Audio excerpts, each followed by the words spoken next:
So, hi everyone, this is day 12 of preparing with me for the CGPSC examination. So, आज मैं 9:15 को उठा था एंड उसके बाद मैंने 1 घंटा न्यूज़पेपर पढ़ा एंड आफ्टर दैट क्या क्या यार उसके बाद से मैं लेक्चर्स ही देख रहा था। लेक्चर्स देखा मैंने, जियोग्राफी के 2 लेक्चर देखे एंड इंडियन जियोग्राफी के 2 लेक्चर देखे। उसके बाद मैं बीच में थोड़ा ब्रेक लिया था, ब्रेक थोड़ा लंबा हो गया था एंड उसके बाद मैंने कल्चर का 1 लेक्चर देखा है एंड उसमें भी लास्ट के 15 मिनट्स में आवाज़ नहीं आती। नहीं, कल्चर के 2 लेक्चर देखा मैंने, एक 50 मिनट का और एक 1 आवर के आसपास का था। नहीं, एक 1 आवर 30 मिनट्स के आसपास का था। तो 2 लेक्चर मैंने कल्चर का देख लिया आज एंड मैंने 1 लेक्चर पॉलिटी का देखा था एंड उसके बाद साउंड चला गया। तो 2 लेक्चर जो था वो मैंने सिर्फ लिख लिया है, उसको मैं बुक से ही रीड कर रहा था लक्ष्मीकांत से। एंड अदर देन दैट आज हमने कल्चर में फेस्टिवल्स ही पढ़ रहे थे। पांडु क्या जो बस्तर में जो भी फेस्टिवल्स है उसको हैं उसको पंडुम बोलते हैं। बहुत सारे अलग अलग पंडुम थे, वो पढ़े। माती तिहार पढ़ा आज, माती तिहार पढ़ा और क्या पढ़ा यार,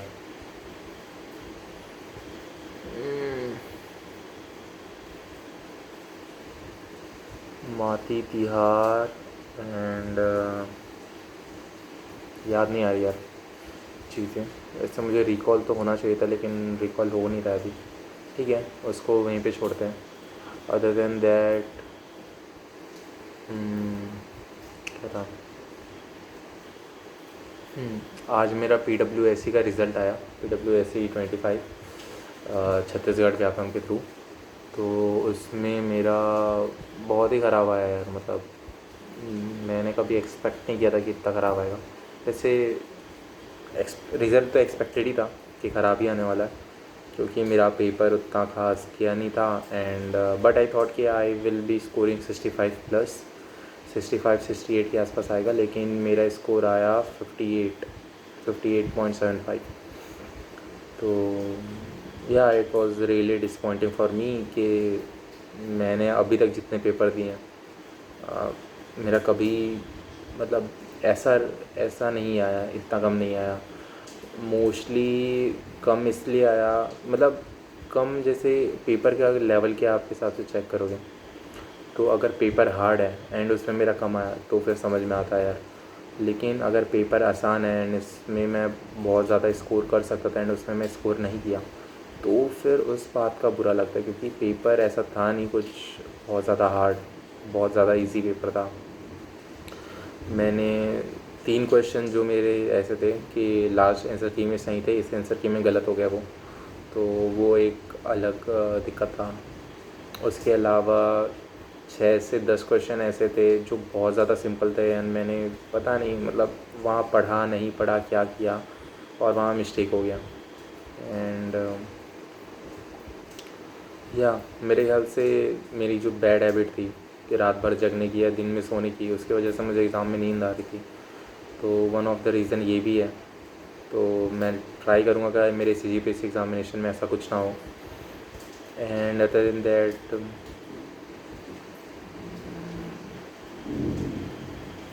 या सिलेक्शन तो नहीं होने वाला है इसमें, चांस ही नहीं है। एंड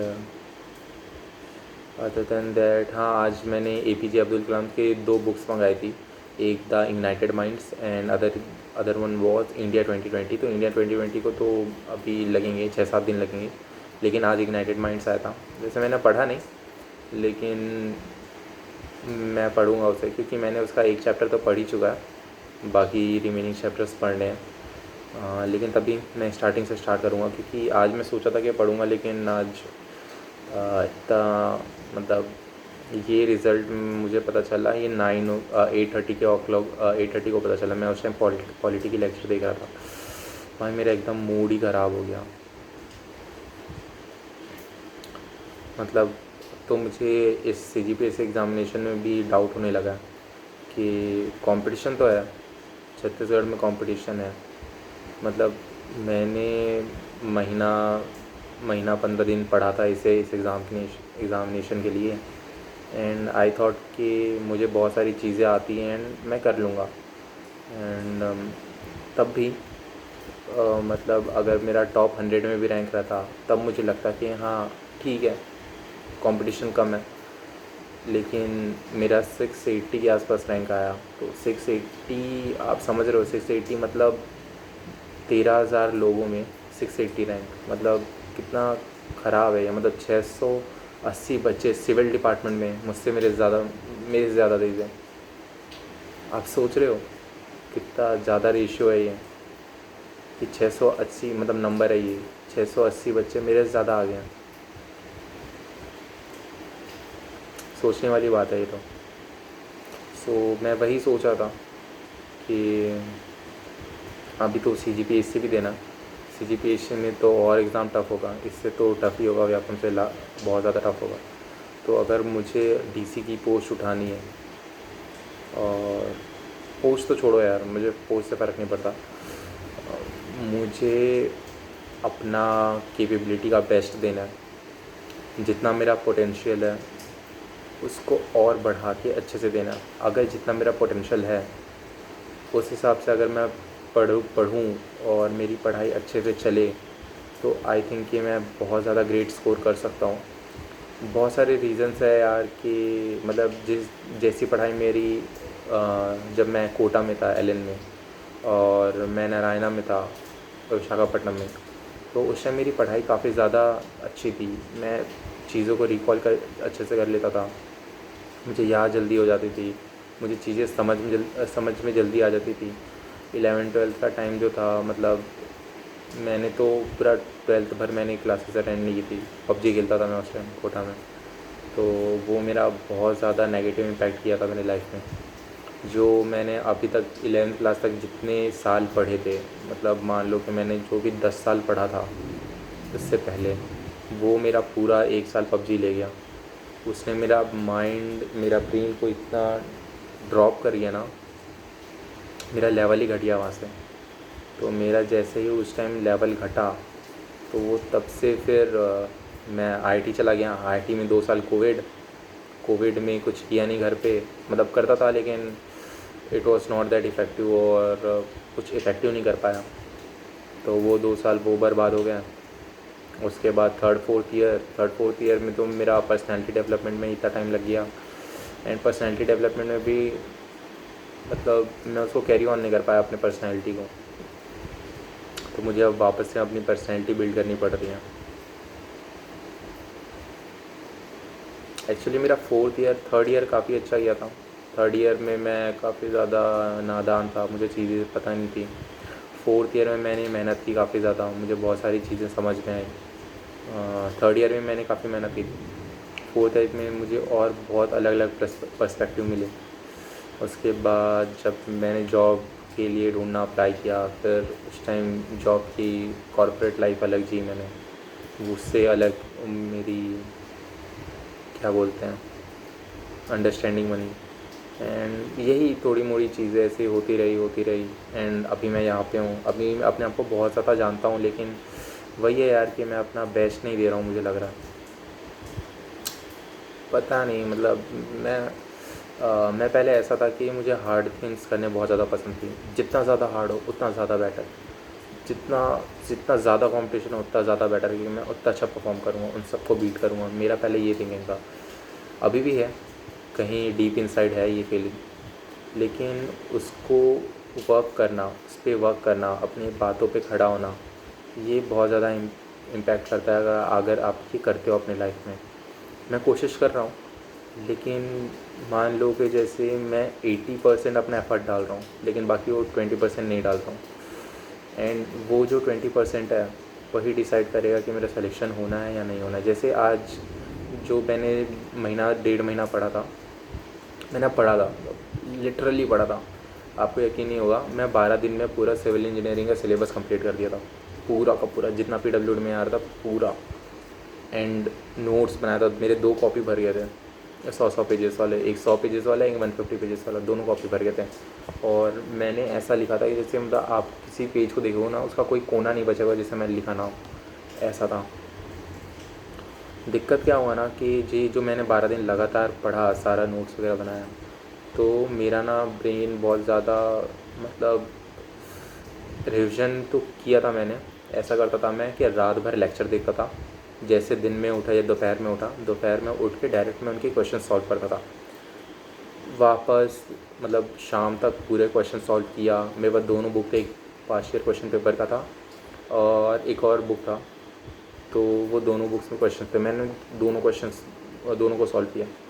बनते थे मुझसे क्वेश्चन, ऐसा नहीं कि मुझसे बनते नहीं थे, मुझसे बनते भी थे। मैंने लिटरली वो जो पास्ट ईयर क्वेश्चन पेपर वाली बुक को कम से कम 4 से 5 बार पढ़ा हुआ है एटलीस्ट, सारे के सारे क्वेश्चन जितने भी इस टॉपिक्स में आ रहे थे। लेकिन मेन रीज़न जो था कि मैं उस टाइम भी ज़्यादा कॉन्फिडेंट नहीं था। क्यों पता है? क्योंकि एक रीज़न ये था कि मैं चीज़ों को रिकॉल नहीं कर पा रहा था, मुझे चीज़ें याद नहीं आ रही थी। मैं 2-3 चीज़ों पे कंफ्यूज हो जाता था।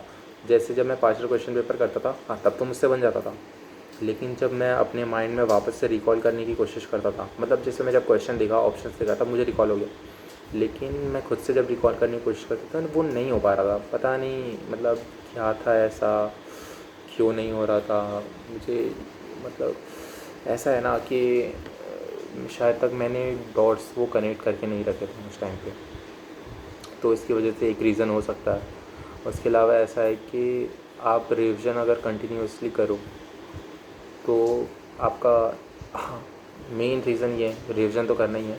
उसके अलावा सेकंड रीज़न ये है, मैंने शॉर्ट नोट्स नहीं बनाए थे। तो वो जो शॉर्ट नोट्स नहीं बनाए थे, मैंने कोशिश किए थे शॉर्ट नोट्स बनाने की, लेकिन शॉर्ट नोट्स जिस हिसाब से मुझे बनाना चाहिए मैंने वैसे नहीं बनाया था।